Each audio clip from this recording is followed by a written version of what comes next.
বাচ্চা কাচ্চার শরীর অসুস্থ থাকলে কিন্তু মায়েদের মন কখনোই ভালো থাকে না। আজকে সকালে কিন্তু আমি ঘুম থেকে উঠে কাজবাজ সেরে মেয়েকে ডাকতে গিয়ে দেখলাম মেয়ে ঢং করে শুয়েছিল। তো ওকে আমি জিজ্ঞেস করলাম এখন উঠবি, ও কিন্তু আমাকে না করলো। তো আমিও কিন্তু ওকে আর জোর করিনি। আসলে গতকাল রাতে একটু জ্বর এসেছিল, তাই জন্য একটু বেশি করেই ঘুমোতে দিলাম।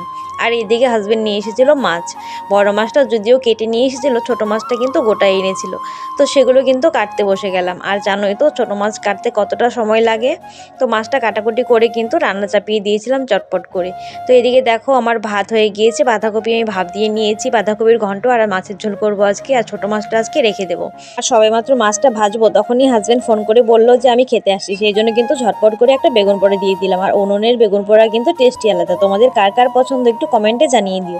আর গতকাল কিন্তু আমি কতগুলো ধনিয়া ভিজিয়ে রেখেছিলাম, আর সকাল থেকে সেগুলো ঝরা দিয়ে রেখেছিলাম, সেগুলোই বাড়ির চারিদিকে ছিটিয়ে দিলাম। পরে কিন্তু এগুলো থেকে ছোট ছোট ধনিয়া গাছ হবে। তো ভিডিওটা এই পর্যন্তই, কেমন লাগলো জানিয়ে দিও, ভালো লাগলে লাইক কমেন্ট শেয়ার করে দিও।